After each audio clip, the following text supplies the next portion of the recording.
Hello, everybody, and welcome into 52/1995, your live music conversation podcast where we're diving deep into the music of 1995. This is the first expansion of our 52 universe from our sister podcast, 52/1995 movies. I am your host, Alyssa, and I am joined, as always, by my co host, Cody. Cody, say hello to the beautiful people. Hello, beautiful people. Hello, beautiful people. Typically we meet on Tuesdays, but we had a little bit of a schedule shift this week. So thank y'all for joining on a special Monday rendition of today's podcast. Uh, Especially if you're here for the first time. We love to have you here. We love to see everybody in the chat and hanging out. But if you are new here, if this is your first time checking us out, each week, 52 of them specifically, we explore a different album from 1995. We're diving deep into the year's important releases, discuss them in detail, and I'm going to chat with Cody, my special guest, whoever my special guest might be, but Cody's been the guest every time, about their thoughts and experiences on the music. And along with that, not just a new album each week, but a different genre each month. So this month's genre or theme is country music, and today's album is John Michael Montgomery's self-titled album, John Michael Montgomery. So in case you did not catch that. So Cody, I want to ask you, as always, before we get into the album, what is your experience with this album? Have you heard about it before? Are you a big JMM fan? What's the vibe here? Huge JMM fan. No, I love this song. I love this album. The song "Sold" is we're going to talk about it, but I pretty much know all the words to that song, which is a rarity for me. Unlike you know the words to every song ever made. Too I many. know the words to very few songs, and this is one of them. So this album, that song was important to me. I'll say that. That We'll song take was it. We'll take very it. important to me. Growing up, it is obviously a 90s country song. The more you think about like John Michael Montgomery, it's I don't know if he's as special as I thought he was back in 1995. hmm You know? Well, it's interesting because I feel like everybody at some point has heard a John Michael Montgomery song. So whether you're a country fan or not, maybe you've heard even a cover of one of his songs because people like to cover them in the 90s as well. I like to think that John Michael Montgomery is kind of the king of country wedding songs. Like Ooh. if you are looking for a first dance with your hometown lady, hometown lady that you're marrying. I don't know. I got weird there. If you like country music and you need a first dance song, John Michael Montgomery's got you covered. He's got at least three on this album, two on the previous one. That's like his bread and butter. But beyond that, and you kind of see it like if when you do take a deep dive into his music and like his popularity, 93, 94, 95, 97, he is like killing it. And then anything beyond that, he just kind of started to dwindle a little bit because it was a lot of the same. And when you do it once, twice, three times, like of the same thing, you're like, yeah, this is great, this is great. And then you get to the fourth time, and you're like, bro, give me something different. Yeah, Um, it's interesting that you point that out about the wedding song because that means to me, John Michael Montgomery has two types of songs. It is the mhm. wedding song, and then it is the sold song, or that version of the Grundy County auction song. It's just like multiple different variations of that same song. Yeah. Um, Well, it's even crazy. So, and I don't know if this like is something that you would have caught or not, because I'm a big lyrics person. I love music. But occasionally, and I think this is just me watching too much Glee as a child, is into adulthood, was I can hear, I'm not really good with beats and like the actual like the sound of songs. Like that's not something that I ever learned. I tried learning music theory. That is very difficult. So if you know music theory, you're a genius. Um, the final song on his album, yes, the sounds identical to Be My Baby Be Tonight. My Baby. I was like, this is Yes. the same song. Okay. was like, that's great. And I was like, you can mash these together immediately. They have this, they're in the same key, they're almost the same notes, they're the same tempo. I'm like, is this I'm like, this is literally the exact same song. I'm so glad that you said it. I mean, it's literally in my notes. Like, it's It's just, crazy. it's what I am. Be my baby tonight. Same song. Yes, you are absolutely right. So they're all kind of just versions of that of Be My Baby Tonight or Sold. So it's these up tempo, like maybe even story songs, or like Cowboy, like the first song and the last song on this album are very much the same messaging. Yeah. Like you know, it's like, oh, it's what I am. I'm country music. And then Cowboy Love is like, hey, take me if you want, you know, to date me. I'm a cowboy. Like that's I have thoughts on Cowboy Love, about about how it maybe ties to another song in this album. But you're right. It is either love song, a song, and specifically a wedding song. Two people who are making a lifelong promise to one another. He sings a yeah. lot about promises, and so I that's and it's a wedding song or a country like maybe storytelling, but more so for funsies. Yeah, yeah. And it's interesting that he kind of, you know, went dwindled, as you would say, because he did have such success with those 3, 4 albums. And to see him kind of go away in like the early 2000s. Now that gives way to his brother's duo group, Montgomery Yeah. Gentry, where they kind of ruled the first part of the 2000s, maybe up to like the first 10 decade of the 2000s. Hmm. Montgomery Gentry was pretty big then, but other than that, like not really. You know, you don't hear too much from John Michael or even Montgomery. Obviously, you don't hear much from Montgomery Gentry anymore. Sadly, Troy Gentry passed away, but there you don't hear anything from the Montgomerys these days. Well, I think it's interesting in my research that the Montgomery brothers started, that's how they started. It's not like in a professional setting, but growing up, they were always playing together. And then John Michael Montgomery went off to be a solo artist. And then, of course, his brother joined Montgomery Gentry. And I think I'm like, why didn't the two of you like do like the Montgomery brothers or like that? Like, could that have been the hot duo? I mean, obviously, they're both famous and well off musicians in their own right. But yeah, I'm like, what could have been if you had stayed together? Maybe it could have been worse. I don't know, but it's just interesting. I wonder if they hate each other. Doubt it, I right? I hope not. That would be a bummer. Would be a bummer. I saw nothing of that in my research. I will say it's so interesting too. Like John Michael Montgomery basically put out an album a year for like 5 years. He's the Like Clint Eastwood of music. he in the 90s, yes. It's like, yeah, 94, 95, 96, 97, just over and over and over. Like, all right, good for him.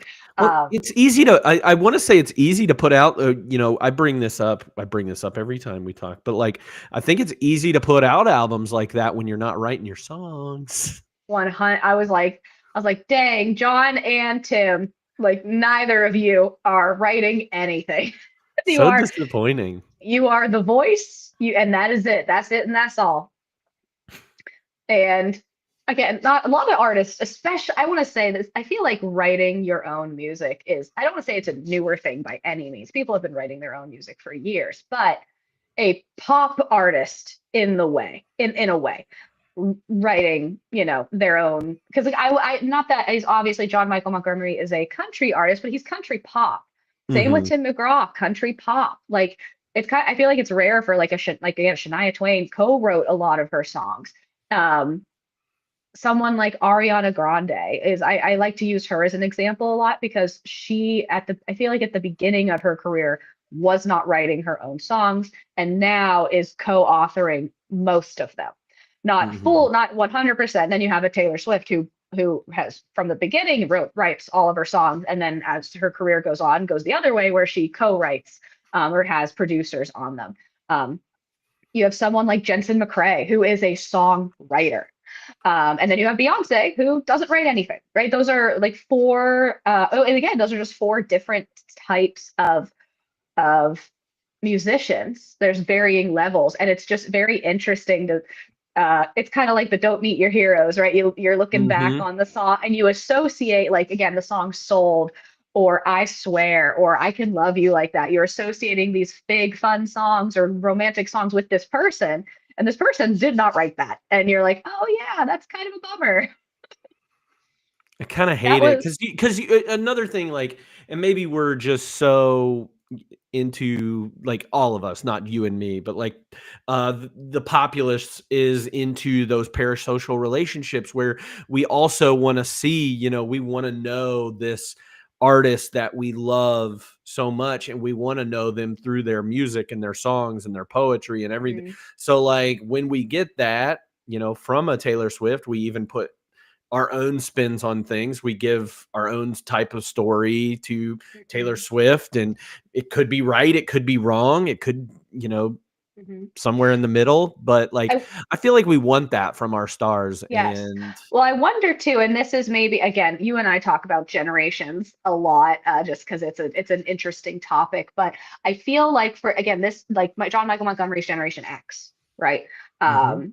Or actually, no, he is borderline Gen X and baby boomer because I think because he was born in '65. 65, yeah. Um, but yeah, so I still call him Gen X. I think it's a millennial thing to want my singer to also be the songwriter. Mhm. And I said we talked about Taylor Swift. Ed Sheeran, I think, is a great example of that. Tell me, as a person who came from kind of again built from nothing.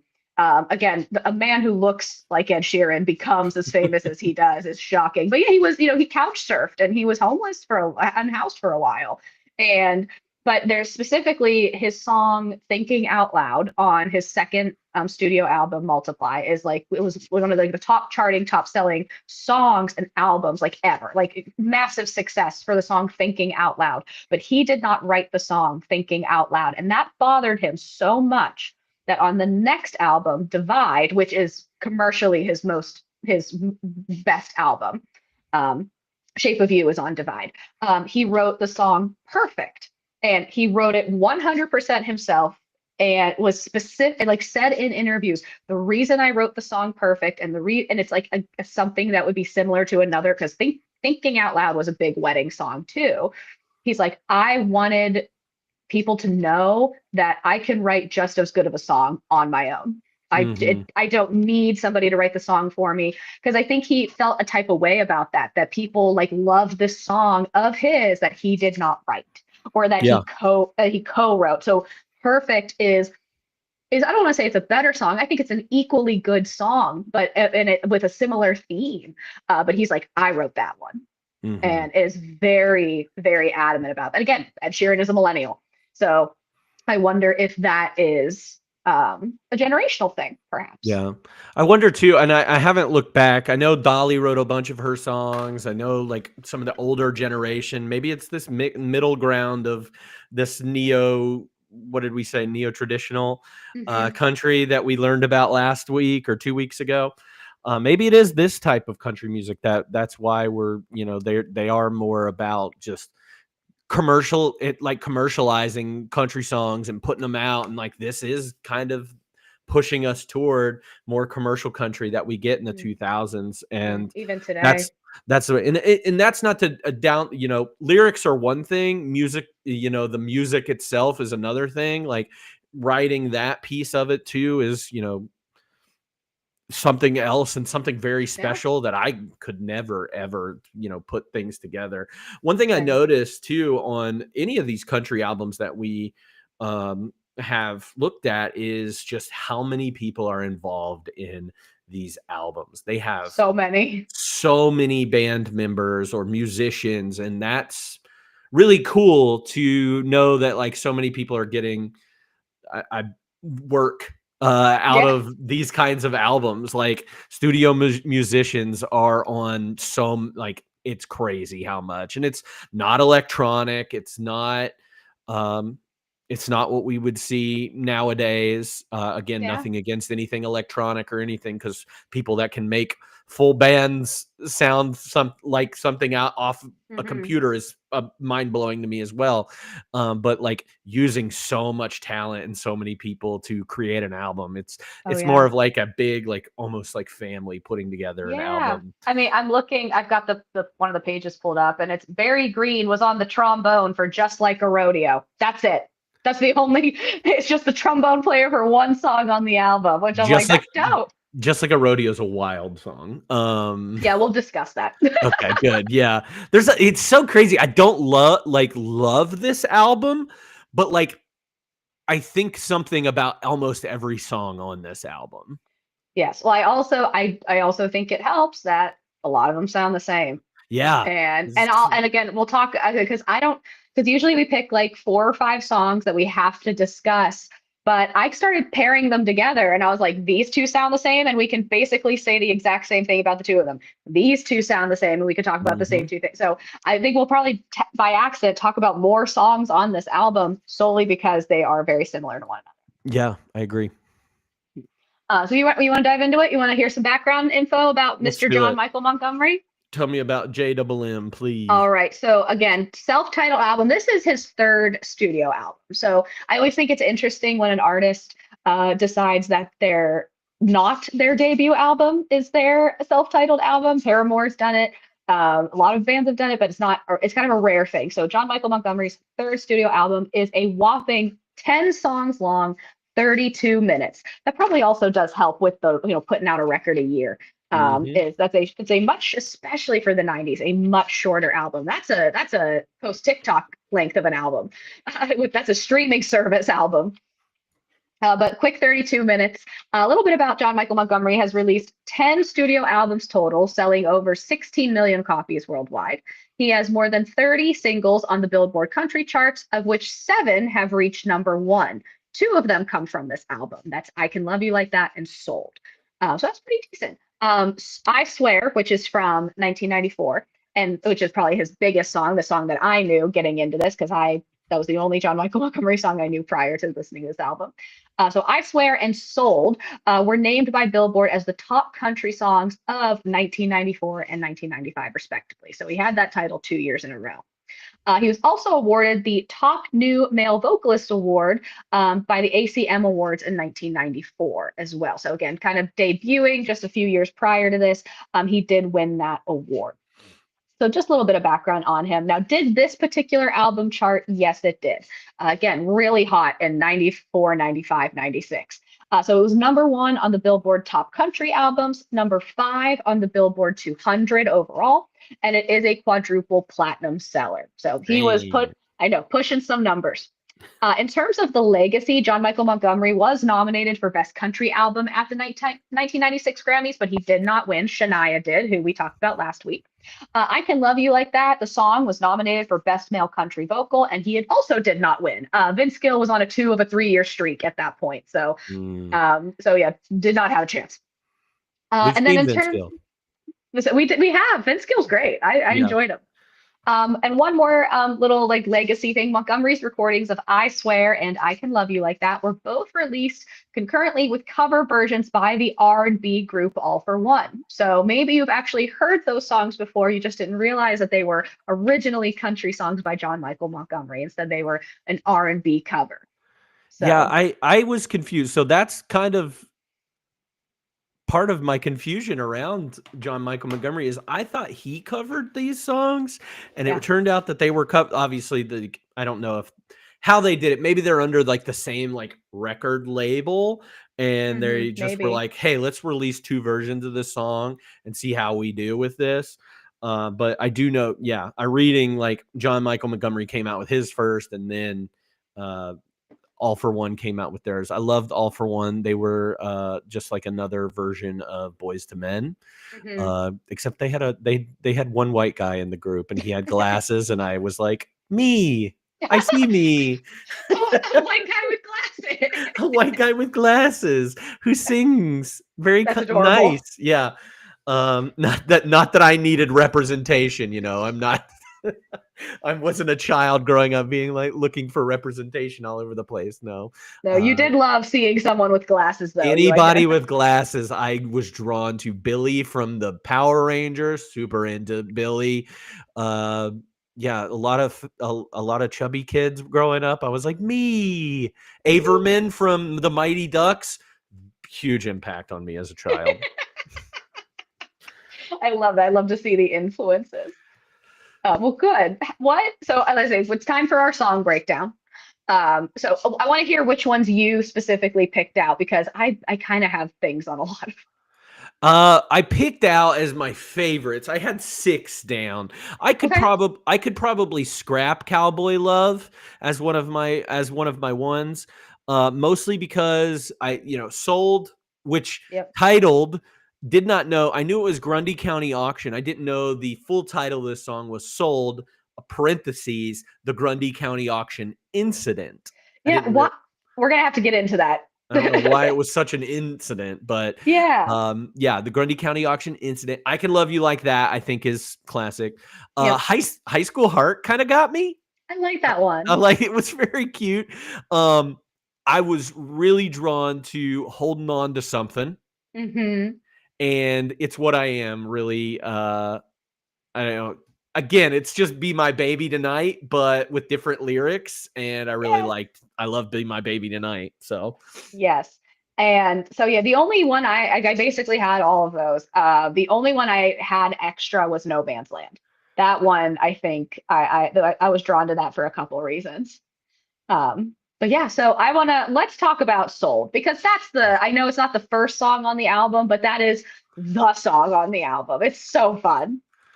yeah, and I did you one better this past time before we got on stream. I showed you the music video to this lovely Yes, song. we finally watched some music videos, which I would love to keep doing as we go through this podcast. But Mr. Montgomery is not a great actor. When you put him in the I Swear or the I Can Love You Like That music video, when he's doing drama, when he's doing wedding songs, he can lip sync with the best of them. Like he does just fine. You get him to do something silly and something like where it takes like some facial acting, not a thing. Not a thought behind those eyes. He was just He walking and talking. That's all just he was doing in this. Just straight face. It's hard to get some of these guys out of their comfort zone to do something like this but I'm like, when all they do is go up on stage and sing with their guitar and their cowboy hat and they're just standing there like this. It's hard work to try and get these guys to move. I know. And it's here's my problem is that is my expectation and my reality is that I see okay, we're gonna talk about Garth Brooks next week. Garth Brooks is the father of 90s country. He is the best of the best when it comes to being a performer. And I feel like John Michael Montgomery is a byproduct of Garth Brooks, specifically because in the Be My Baby Tonight song, again, previous album, he's coming off the hits of I Swear and Be My Baby Tonight. In Be My Baby Tonight, he refers to himself as a rhinestone Romeo. And like this man, and we watch the music videos, he's rocking fringe. This is a Coachella cowboy. I will point out, this man is wearing an REM hat, like a baseball cap. It's an REM baseball cap That was pretty cool. in this music video. I was like, all right, represent, man. Maybe you're not like all the others, you know? Right. But I think it's again, like we talk about Bo Burnham's song Pandering. And I was Hmm. like, I'm like, I don't know much about John Michael Montgomery's childhood. I had a hard time finding some of this stuff, to be honest. Like again, not a lot out there because not a lot of people care. But I don't mean that in a mean way. It's just like you said, he was big in the 90s and then has dwindled since. There wasn't a lot of background information. Um, but to me, this man is he wants to be the Garth Brooks. He wants to be that performer who gets on stage and does his thing. And he's like that pop country rhinestone Romeo, and he isn't. And maybe that's why Garth Brooks has the longevity that he does, and John Michael Hmm. Montgomery doesn't. But this is the song. this is the song where you can be a goofball, where the facial, like, and I think almost like the music video almost hurts him because it's such a fun song. It's so silly. And like auction, everyone knows what an auction is. It's the fast talking of the auctioneer. It's the arms raising. Like you can, and like the music video is a blast because there's a lot of dancing and choreography. That's a lot of fun. Even the girl that he's singing to is doing Irish step dancing for some reason. And it's fun. Like he just seems like so out of his element. And I'm like, bro, you got if you commit to the bit, like commit, do whatever the fuck Garth Brooks does. That guy is weird, and Yeah. he owns the weird. And you bring up a really good point about like it does feel like he's almost forced into being try to be a Garth Brooks esque person, and you can see this among some other people. One I'll bring up later, but like some of the other male artists of country music, like get forced into these like silly songs, and then get put in a weird music video, and they don't really nail it. They don't have the charisma for it. They don't have the personality to kind of hold that Mhm. together. And it does feel a little just disingenuine to it. But then you have guys that are, kind of get past that and don't get Yeah. thrown into like Alan Jackson has a couple songs like that are kind of silly. And, he kind of owns up to it in a couple of those songs. But he is a stand and play guy. George Strait would never do this. I would No, say that. No. George Strait could never. He would never. And that man acted in a movie. Yeah, And I that's recommend okay. everybody go see that movie. It's Pure Country. It's wonderful. It's one of the best movies of all time. Is it So good. So good. okay? But there is a you can act. I don't think acting is, it doesn't have to be silly. Like Yeah. with this, you're gonna sing a silly, it's like silly songs with Larry. You're gonna sing a silly song, do the silly thing. Yeah. But again, the song is so good. It's so fast paced. Again, if you're not a country music fan, this is just fun. It's just fun. Talking about being at an auction, seeing a woman. I do have questions about the lyrics. Like who is bidding on who? Like because it's in theory it's him. He's like, I'm bidding on this woman, I'm bidding my heart to her. And it's like it's very fast paced in the same way that an auction off, but it's like sold to the lady in the second row. And it's like that's as if she was bidding. And I'm like, the lyrics don't make sense, but we still have a good time. Well, don't think too hard about it. That's me thinking too hard about it. I know. I just anyway had a great time. Love it. It's very fun. Who knows? I'll do your bidding and be at your beck. I'm trying now. I'm like, now you got me thinking about it. I love this song, and you're ruining for me. I'm not trying to ruin it. I'm just saying they switch it up a little in the bridges. She's an 8. She's a 9. She's a 10. I know. And I was like, he's like just getting a bit closer look at her. It's like 8, That's no, she's a 9, no, 10, 10, 10, 10, 10, 10, 10. 10, 10, 10. Yeah. She's a 10. Long black dress, blonde hair, blue eyes. The And music video is insane. There are these 3 Asian businessmen that do like a dance off against these 3 Amish men. It's pretty impressive. it is. It's great. It's the dancing's very fun. The video's pretty fun. He just looks uncomfortable. Yeah. He reminds me a lot of several other like artists. I'll name one whenever I do my pairing, but Okay. yeah. And maybe you have the same person as well. But Maybe. I don't know. who knows? Um, One I thing I'll want to. say is, Oh, oh, sorry, I no, didn't mean no, to cut you you off. go for it. I looked up where Grundy County is. Hmm. There are 4 states that have a Grundy County in them. Okay. It is Illinois, Iowa, Missouri, and Tennessee. I think this one's probably referring to Tennessee, if I I was gonna had to say, guess, just because they're from Kentucky and Nashville, right? So yeah. I think they're probably referring to Grundy County, Tennessee, but just in case you need some representation, you have some in Illinois, Iowa, and Missouri. So They like country music out there too. that's right. Yes, it's a bop. It's a great time. Um, I next want to talk about because you mentioned Cowboy Love. Cowboy Love and holding on to something, I believe, go together. Oh, okay. I thought you were going to refer to Cowboy Love in Just Like a Rodeo. No, though I see where that was going. No, I think holding on to something is the consequence of Cowboy Love. Okay, you love to you love to do this. I do. I'm sorry, because that's the fun of listening to a whole album. I'm like, are these connected? Typically they're not. But I say Cowboy Love is him basically like trying to force a woman who is not no, not in a bad way, but like he's like, you drive a Beamer and I drive a pickup truck, and you're a city girl and I'm a country man, but I can show you a good time. Like, you want some cowboy love. Like, you should date me, even though we are the complete opposite. And we have nothing in common. Holding on to love a couple songs later is like, I am just so obsessed with this woman. She's got me wrapped around her finger and she wants nothing to do with me. She like strings me along, and I'm like, yeah, you're dating the girl who didn't want to date you in the first place. I see, Cowboy Love, it reminds me so much, like I said, it number 1, the first song on this album, and number 10, It's What I Am, remind me so much of the like, Yeah, those are the same songs, and they go together kind of like, I'm a country man. I'm just country, and I'm country to the bone, and with You were holding on to so hoping that you can slip. You just needed to, you got it out. Holding on to something, I feel like is an 80s song, and was given to John Michael Montgomery.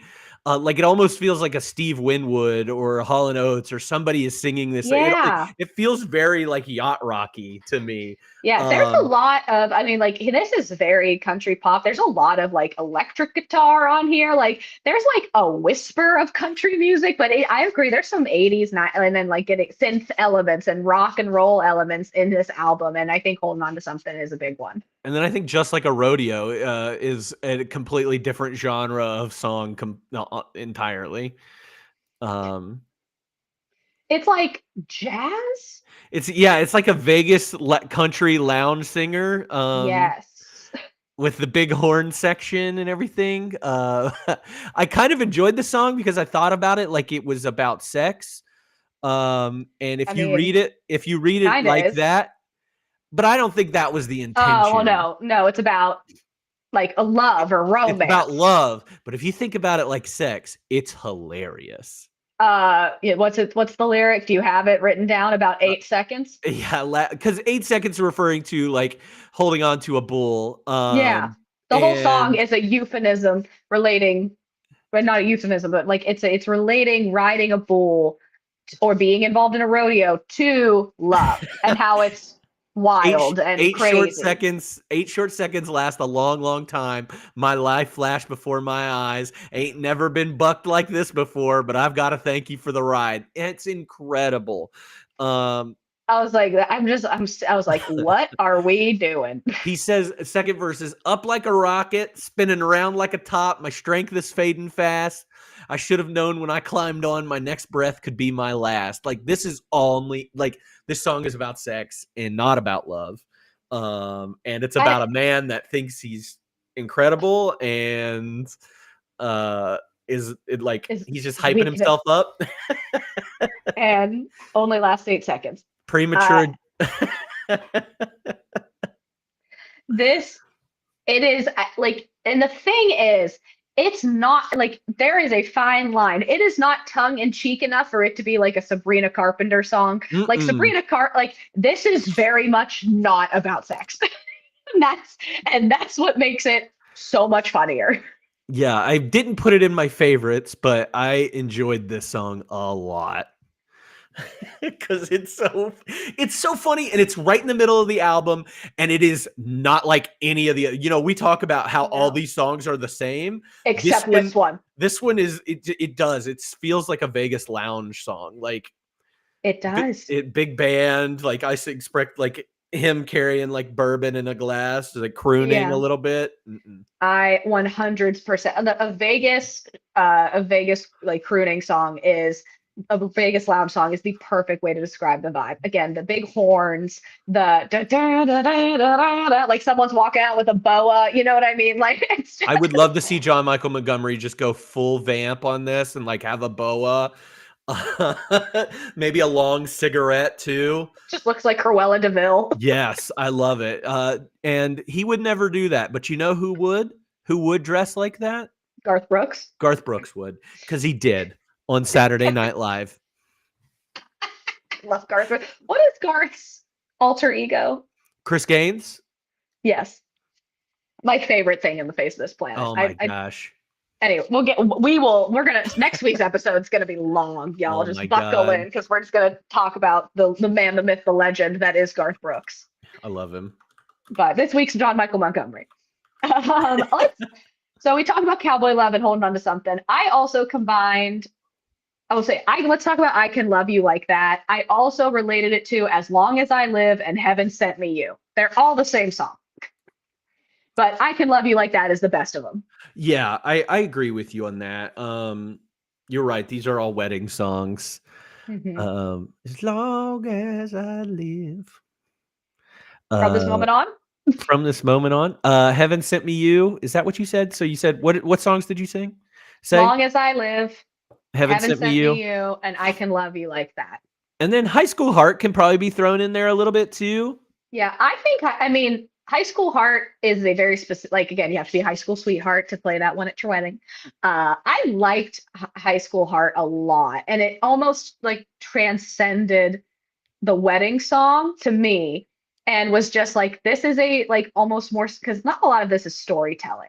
That was a storytelling song. That one I like kind of got me a little bit. Like you said, my parents were high school sweethearts. Like they met when they were 15 and 16 when they met, and I'm like, oh, like that is cute. So, but yeah, I think I Can Love You Like That is fun. There's a lot of movie references to tie back to our other podcast. Romeo and Juliet, Cinderella, Casanova, like characters, not necessarily, I mean, they're all made into different movies, but I thought that was kind of fun. I need to know what Jenny Barnes looks like. You get a little jealous when I still talk to Jenny Barnes. I was like, who is Jenny? Very specific. Very specific. For it would have been like way funnier if like Barnes is like a specific name, but not like the most specific. Like if it was like Finkelstein and I was like, oh, she's real. I kind of want to like do a deep dive, use my investigative powers and find out who Jenny Barnes is. Although, I mean, he didn't write this song, so it wouldn't even make sense. Yeah, so he's like reading it and he's like, who's Jenny? And then there's just a producer in the back going, don't worry about it. Don't worry about it. Don't like, tell my wife a word. Please. Don't tell my wife. Yes, exactly. High School Heart was very cute. I Can Love You Like That's really good. What do you got? No, I Can Love You Like That. We watched the music video for that one too, and that's fringe. Where he's got his fringe. He's all white, decked out, and it's like you want to play it like it's like those bells. Chimes. Yeah, chimes. That's what they are. Chime. I just want to chime him on his arm. No, and that's more his element. He is singing and like it's the drama and he's way more comfortable in that music video. And I think that really that's his bread and butter. Like again, from the previous album, I Swear was the one and only, or I knew I Swear and I knew Be My Baby Tonight. Those were the two John Michael Montgomery songs I knew. I Swear, fun fact about me, was my first slow dance that I've ever slow danced to in high school. Yes, I slow danced to I Swear. I don't remember that. My mind is a steel trap for useless information. Don't ask me what I had for breakfast this morning, but what is the first slow song that I ever danced to as a freshman in high school? It is I Swear by John Michael, specifically the John Michael Montgomery version. Now I do remember my prom theme from senior year and my my homecoming theme from senior year. I remember those. I don't. Under the Sea was junior year homecoming. Dope. And I had a blue dress, and a moment like this was my high school senior prom. A moment like this. Yes, it was special. That's cute. Kelly holds a special place in my heart. We love Kelly Clarkson. Kelly Clarkson. If you ever want to come on this podcast, we will have you. Oh God. I think it was Take My Breath Away was my senior year or my homecoming theme. Did you just base it off of songs? Oh yeah, that's all they're ever based off of. The terrible prom that I planned for my junior year, which yeah, I planned, but I skimped out on so much money for our prom for our seniors because the less money we used on prom, the more money we got to use for our senior trip. So it was cheaper for us to take Oh, a senior trip. So okay, that's smart. screw the seniors. That's what I said. I didn't like them anyway. Get out of here. Um, I forget what that one was though. The Way You Look Tonight. That's what that one was. Oh, that's cute. Yeah. Yeah, I couldn't tell you anything. That's it though. I'm done. I couldn't tell you the first song I slow danced to. Couldn't tell you. I I had one song with a person like in high school. Like we had a song. Like did you ever have a song with Oh, a oh significant other? yeah. Oh yeah. Or I love to make a mix CD. A mix CD hate to see me coming. Yeah. Every dude, not every dude, but a lot of dudes and those that if I could like get anything back, my most embarrassing like some of the most like down bad, like embarrassing shit that I've ever done. I would love to recall and retract every mix CD I've ever made for a dude in high school. I would love a mixed CD. That would be great. Here Without You was a song. Yeah, I don't know why that was our song. And this sophomore year, high school, I believe. I think Oh so. no, I still have songs that I like. I'm like, yep, that song was on that dude's album. Like, and I remember, I was like, I'm like, oh, I remember that one. I know that one. Like, I very much like music takes you back to such a time and a place that like transports you. And I know exactly like where I was in my life when this song was popular to me. I don't know if it was popular to everybody else, but I liked it. Yeah. And yeah, Yeah, I don't know why Here Without You was the song of choice. I'm here without you, baby. You're singing it like John Michael Montgomery. It's all comes full circle, baby. It's not a country song. It's a Three Doors Down song. Well, I can't Right? do a Three Doors Down voice. Also, screw Three Doors Down. Why? Kryptonite. They're like they are. I think they're big Trumpers. Are they? Are you sure you're not referring to Trapped? Because that guy's really a Trumper. No, I think Three Doors Down performed at the 2016 inauguration. Yeah, who didn't anymore? It's I just mean, the 2024 inauguration had some folks who everybody just licking boots nowadays. Just licking boots. must taste good. How about I want to talk about No Man's Land, if you don't mind. I know that wasn't one that you had on Mhm. your Yeah, list, give but it to me. specifically, I just wrote a single mom who works two jobs. Mom who works two jobs. But I like the play on words. I like talking about a single mom who had the house on the hill and now she's in a trailer park. She's got three kids. She's raising them all her own. She's working. There's a guy at work who's trying to call her up, but she doesn't have the time for that. And like she's navigating no man's land. And I love the play on words that on the one that like there's literally no man in her life. She's Mhm. in the land of having no man, but she's also just in a world that she's not sure how to navigate. And she feels really alone in that. And I was like, like again, I think Tim McGraw was a little more clever in his lyric. Again, didn't write his own stuff, but the songs that Tim McGraw sang were a lot more storytelling and a lot more clever. At Mhm. least with some of the plays on words that we talked about 2 weeks ago. But this one, I was like, that's clever. I was like, I like that. This is like describing a place and a time and a person, and that has no relation to the singer. And had a clever title and like like you like even if you have never been a single parent, you're like how I know how she feels based on what is being laid out in front of me. Like I can empathize, and I really liked it. I actually really liked that song.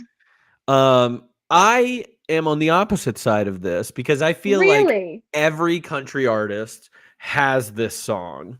Whether it is Tim McGraw or Reba or Garth Brooks or anybody, I think everybody's got their sad song that they're talking about some, either abuse or most of the time it is abuse, Hmm. is where it comes from.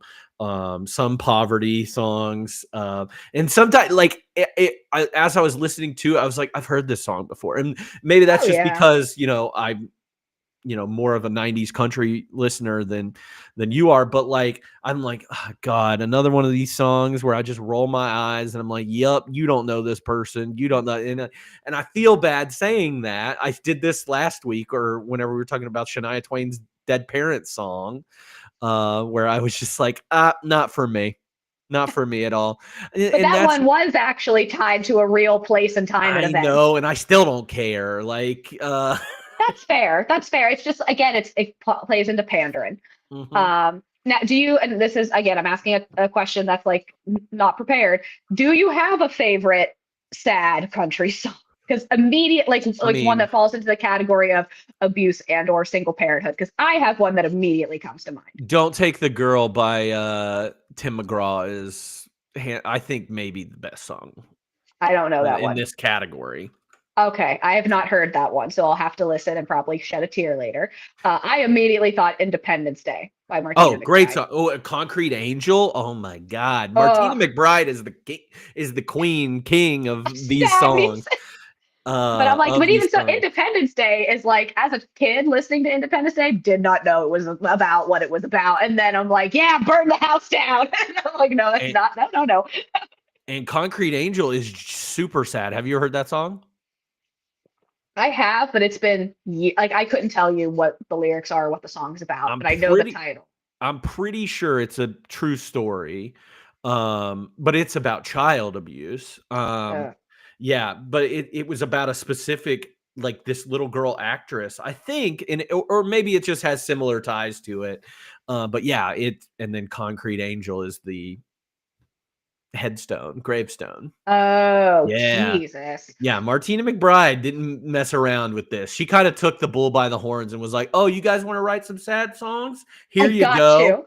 And then I'm gonna My, write Independence Day though, because yes, and because play it's it every awesome. July 4th, and it has nothing to do. It's like God. It's like Born in the USA for Bruce Springsteen. It's like not Yeah, a real patriotic song. no. Um, but yeah, Uh, what was I gonna say? Dang it, I had a thought and I let it slip. Martina McBride, sad songs. Independence Day, July 4th. Maybe it was oh, so and like everyone's I'm sure done at least a version of this. So my name's Alyssa, and I was like, I wonder if there's any songs out there that have the name Alyssa in them. And I looked it up. This was years ago, and I looked it up. The first and really only song that comes up is a country song called Alyssa Lies, and it is Oh about yeah, a child named Alyssa who is being physically abused at home, and she lies about where she gets her bruises from. And I was like, well, not for me. I remember that song. That's That's another one. crazy. That's That's the kind of when I was getting out only of time country I've heard music. only time I've heard my name in a song is Alyssa Lies. Alyssa Lies. Wow. Just So looking up that song, Don't Take the like on Google, there's like the next 3 songs are Don't Take the Girl, Concrete Angel, Independence Day, The Little Girl by John Michael Montgomery, Three Wooden Crosses, Randy Travis. Fancy can be even kind of be included in this a little bit too. yeah, Fancy's a wild song. Fancy is a wild song. It's a fun song, but it's a wild song. Yeah, you're just like, what are we doing? This is illegal on a lot of levels. Yeah. No, And then there's we're all just rocking out to it. yeah. I mean, Independence Day hits though. Independence Day hits. Let freedom ring. I love it. Oh, Okay. yeah. What about last one I got on is What I Am. And we've already kind of touched on it. But I'm like, I kind of love that we end with an I'm a Country Boy song. I like that that's like the bookends. It's similar to what Tim McGraw did. It is the Mhm. bookends to this album. I'm a country boy, I'm a country boy. Anything in the middle is just icing. I love it, and it is just "Be My Baby Tonight" part 2. Wild. Wild Like, that it starts off the same sounds way, it's just the that same like, sounds identical. And again, it's the same key, it's the same notes, it's the same like tempo. Everything is almost exactly the same. And I was like, what the hell are we doing here? Like we just recycled. I wonder. if they're the same writer. We'll look that up. John Calvert and Aaron Sane are who wrote It's What I Am. Be my baby It tonight. looks like nobody, there were no repeats. That every single song was written by a different person. Richard Fagan and Ed Hill wrote Be My Nope. Baby Tonight. Richard Fagan wrote Sold.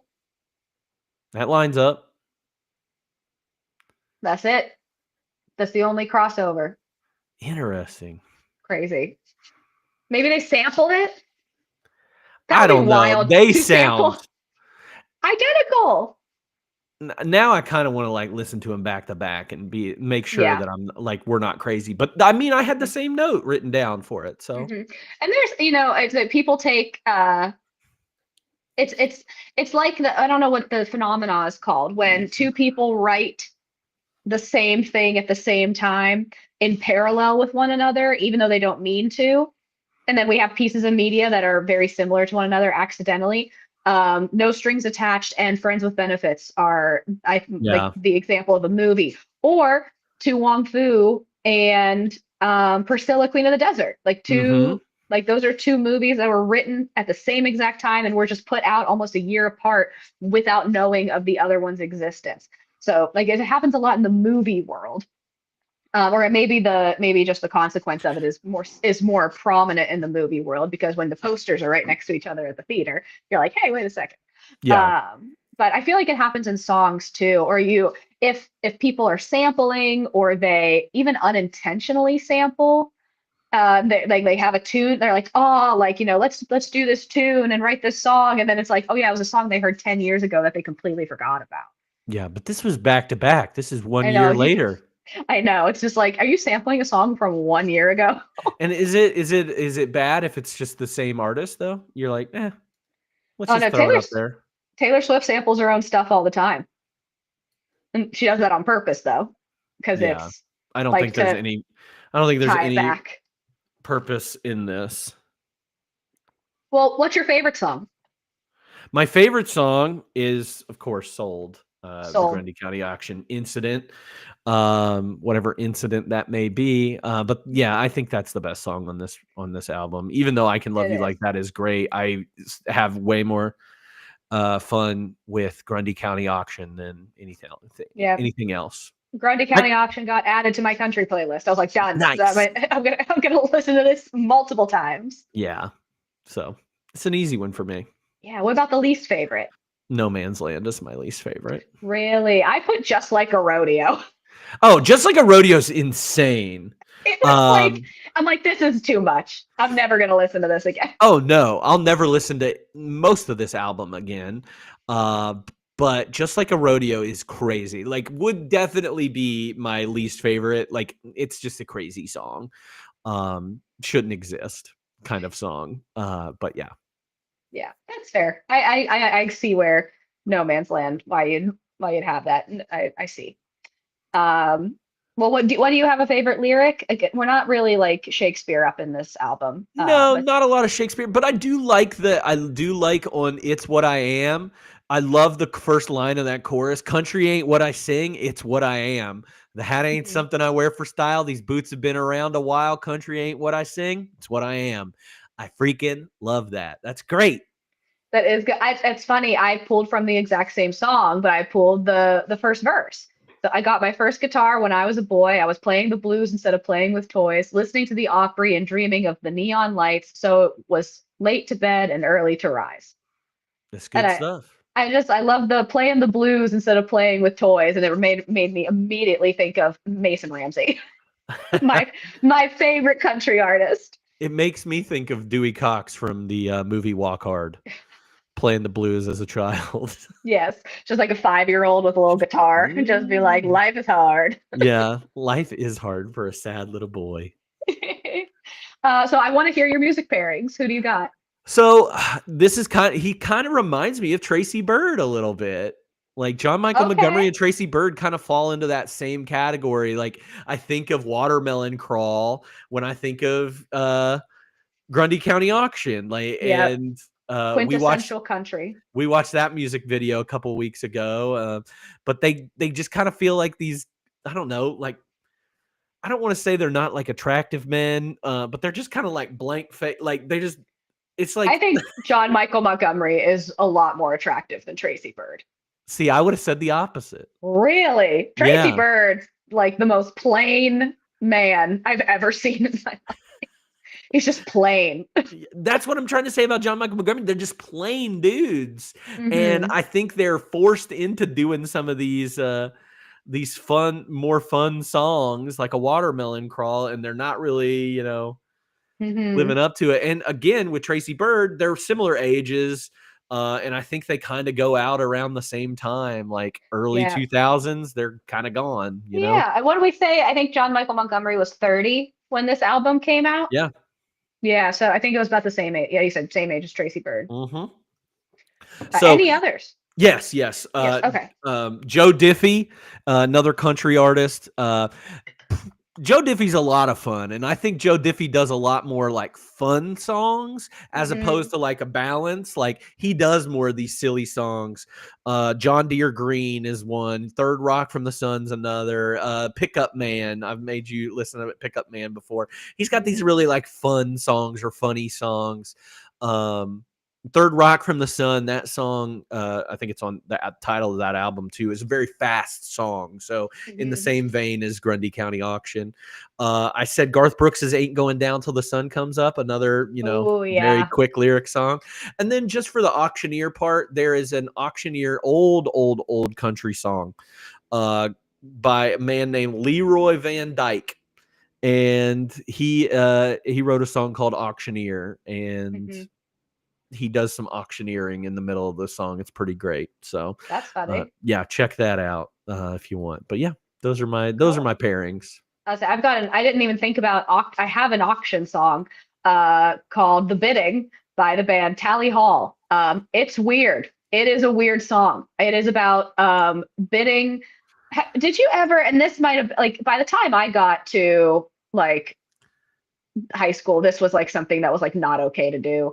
But or maybe when I like right when I got out. Did you ever have to auction off men for like dates as like a high school fundraiser? Does this No. ring a bell? I Have you mean, I've ever seen heard of that done. this? You see that done in like they do that in movies too and TV shows. Yes. Like in Groundhog Day, they auction off Yeah. Phil. Yes. So the bidding is about that in a way more like realistic, actually auctioning off men to like rich women. Tally Hall's a weird band, but God, they sound. I mean, they're fun. They're so fun. They have really strange songs, but that's my one auction song that came to mind. Okay, okay. So The Bidding by Tally Hall, if anyone's interested. I also picked Garth Brooks as a because I think that John Michael Montgomery is just a Garth Brooks wannabe. Mhm. I think Garth Brooks is the dude. So I'm like I like kind of compare and contrast. Like you said, ain't going down till the sun comes up. I also said All for One. All for One is who covered both of his songs. So I'm like I've just kind of listened to those back and forth. It was a again also R&B is like the R&B and country love songs are very similar to one another. Like you will Yeah. see a lot of like covers going both ways of them, like that slow dance with a slow beat and like the high taps. And I really like that you can draw the parallel. So R&B, like an R&B band was I had to put that in there. Okay. Okay. I like that too. So are you recommending this album to a friend? Not a whole album of this. No. If I was recommending it to somebody, I'd be like Grundy County Auction. That's really all you need, Yeah. honestly. Yeah. I put Um, a strong maybe.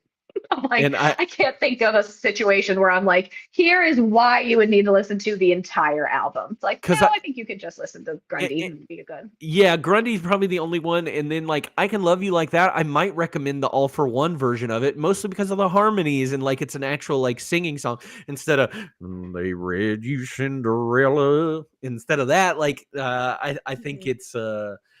um I think it's better as an R&B song. Yeah. If someone came to me and was like, I need a first dance song for my wedding and I love 90s country, I'd say, do I have the man for you? And that is And that it would be when I would recommend John Michael Montgomery as a general statement. But yeah, I'm a strong maybe on that. Yeah. So what's your rating? Um,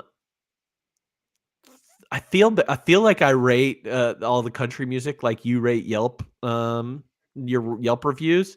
So I'm giving this a 3.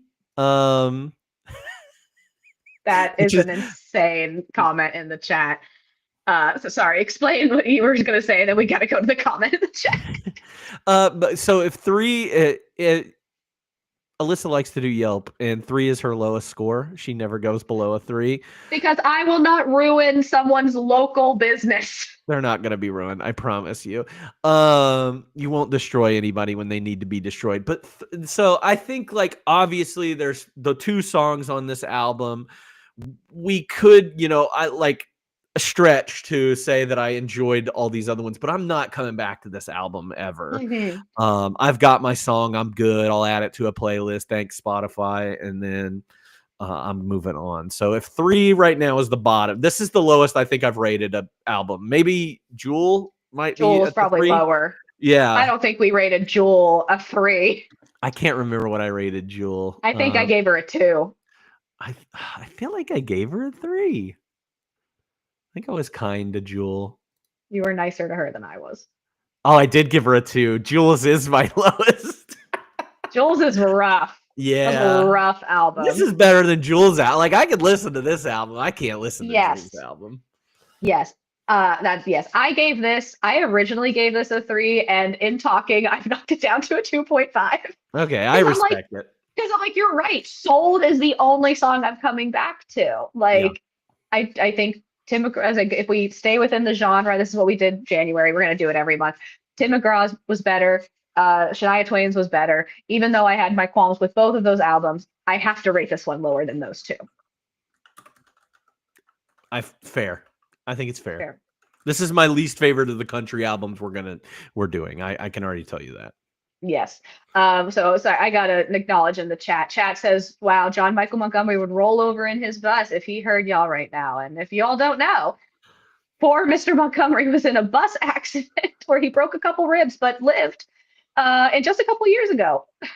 Didn't somebody die in that accident? I don't know. But yeah, but I just know that he broke some ribs. I don't know about the rest of the people involved. I feel like somebody might have died. But that is a wild pool.